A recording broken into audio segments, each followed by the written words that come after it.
Hi friends, வணக்கம் and welcome to Lalit talks. இந்த பதிவில் நம்ம பார்க்க போகிறது சிவனோட மூன்றாவது கண் ஏன் எப்போது திறந்தார் அப்படின்றத பற்றி தான் நம்ம பார்க்க போகிறோம். சிவன் தன்னோட மூன்றாவது கண்ணை திறப்பது குறித்த புராண கதைகள் நிறைய படித்து கேட்டிருப்போம். சிவனோட மிக முக்கியமான அம்சமே அவர் தன்னுடைய மூன்றாவது கண்ணை திறந்தது அப்படின்றது தான். அவர் எத்தனையோ காரியங்களை செஞ்சிருக்காரு. நடனம் ஆடி இருக்காரு, தியானம் செய்தாரு, 2 முறை திருமணம் செய்தாரு, எல்லாம் சரிதான். ஆனால் எல்லாவற்றையும் விட அவர் இன்னும் நம்மளோட நினைவில் நிற்பதற்கு முக்கிய காரணம் அவர் தன்னுடைய மூன்றாவது கண்ணை திறந்தது தான். பல்லாயிரம் ஆண்டுகளுக்கு பிறகு நாம இன்னும் அவருக்கு தலை வணங்குறோம். ஏன்னா அறிதலில் அவருக்கு மாற்றாக ஒருவர் இல்லை. சுதந்திரத்தை அவர் முழுமையா அறிந்திருந்தாரு. அதனால இப்போதைய குறுகிய எல்லைகளை தாண்டி உங்களோட புரிதல் வளர்ந்தாலேயொழிய அறிதலுக்கான வழி உங்களுக்கு இல்லை. பெரும்பாலான மனிதர்கள் எதை உணர்வதில் தோல்வி அடைகிறாங்களோ அதை அவர் உணர்ந்தார் என்பதுதான் சிவனுடைய முக்கியத்துவம். பெரும்பான்மையான மனிதர்களின் பார்வைக்குள் கூட வராத ஒரு அம்சம் அவருடைய ஒரு அங்கமாவே இருந்தது. அதுதான் மூன்றாவது கண்ணுக்கு பொருள். சிவன் தன்னோட மூன்றாவது கண்ணை திறந்தப்போ நெருப்பு வெளிப்பட்டதா சிலர் சொல்வதுண்டு. அது அவருக்குள்ளேயே இருந்த நெருப்பு என்பதை விட தனக்கு முக்கியம் என்று எவற்றையெல்லாம் தனக்குள்ள கருதினாரோ அவற்றை எல்லாத்தையும் அவர் எரித்தார் என்பதற்குத்தான் அது அடையாளம். எதையெல்லாம் எரிக்க முடியுமோ அதையெல்லாம் தனக்குள்ள அவர் எரிச்சாரு. அதன் பிறகு அவர் உடம்புல இருந்த ஒவ்வொரு துளையிலும் வியர்வைக்கும் ரத்தத்திற்கும் பதிலா சாம்பலே வெளிப்பட்டுச்சின்னு சொல்றாங்க.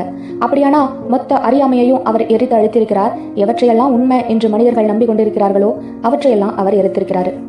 இதை செய்த பிறகு மூன்றாவது கண் திறப்பு அவருக்கு நிகழாமல் இருக்க முடியாது. பொதுவா மூன்றாவது கண்ணை திறப்பதற்கு என்று 2 வழிகள் இருக்கு. ஒரு வழி உள்ள முழுமையான வெற்றிடமா ஆவது. அப்படி வெற்றிடம் நிகழும் போது கதவு உள்ளே வேகமாக இழுக்கப்பட்டு அதன் மூலம் அந்த கதவே இல்லாம போய் ஒரு திறப்பு நிகழும். அந்த கதவானது இற்று போய் உள்ளே ஒன்றும் இல்லாததால விழுந்துவிடும். சிவன் தன் எண்ணங்களையும் உணர்ச்சிகளையும் உறவுகளையும் உடைமைகளையும் மட்டும் எரிக்கவில்லை, தான் என்னும் இருப்பையே மொத்தமா எரிச்சிருக்காரு. ஒரு முழுமையான வெற்றிடம் அதில் அமைந்திருக்கிறது. அதனால உள்முகமாக கதவு விழுந்து ஒரு திறப்பு நிகழ்ந்தது. மூன்றாவது கண்ணை திறப்பதற்கு இன்னொரு வழி என்னவென்றால் எல்லாத்தையும் உள்ளுக்குள்ளேயே புதைச்சு வச்சிருப்பது. எண்ணம், உணர்ச்சி போன்றவற்றிற்கு வடிகாலே இல்லை. ஒரு சொல்லை கூட நீங்க வாய் திறந்து சொல்வதில்லை. சாதாரணமா நீங்க 4 நாட்கள் மௌனமா இருந்தாலே திடீர்னு 5வது நாள் உங்களுக்கு பாட தோன்றும். உங்களுக்கு பாட தெரியல என்றால் ஊழையிடவாவது செய்வீங்க. ஏன்னா எதையாவது வெளிப்படுத்த விரும்புவீங்க. ஆனா எதையுமே நீங்க வெளிப்படுத்தாம இருக்கும்போது உள்ள பெரும் அழுத்தம் கூடிக்கொண்டே போய் உள்ளிருந்தே அந்த கதவு உடையும். அது இன்னொரு முறை. இந்த 2க்கும் இடையில ஒரு நடுநிலையான பாதை வேண்டும் என்று நீங்க நினைச்சா நீங்க மிகவும் சாமர்த்தியக்காரரா இருந்தாலும் வாழ்க்கையில எங்குமே போக வேண்டாம் என்று விரும்பி முடிவெடுத்ததாகத்தான் அர்த்தம். இந்த நடுப்பாதை என்பது உங்களுக்கு வசதியா இருக்கும்.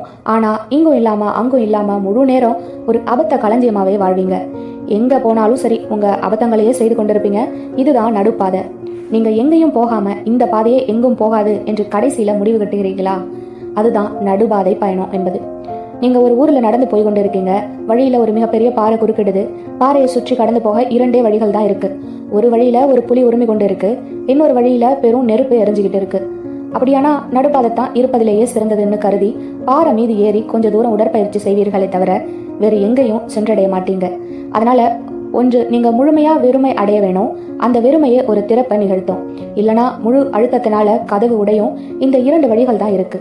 இந்த 2ல முதல் வழிதான் சிறந்தது. ஏன்னா அழுத்தத்தின் அடிப்படையில் நீங்க கதவை திறந்தா அது இன்று திறந்து கொள்ளலாம், ஆனா நாளை மூடிக்கொள்ளலாம். அல்லது போதிய அழுத்தம் நிகழ்வதற்கு முன்பு வேறு ஏதாவது நிகழ்ந்து நீங்க பாதையிலிருந்து விலகிவிடலாம்.